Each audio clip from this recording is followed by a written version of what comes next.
الحمد لله والصلاة والسلام على رسول الله وجبت السلام عليكم ورحمة الله وبركاته. ما جعشهي النبي صلى الله عليه وسلم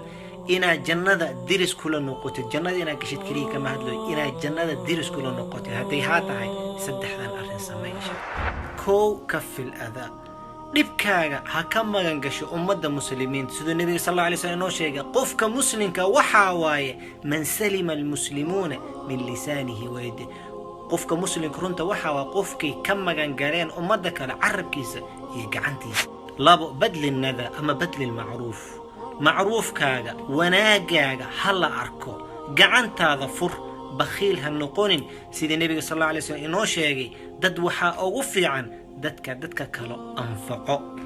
saddex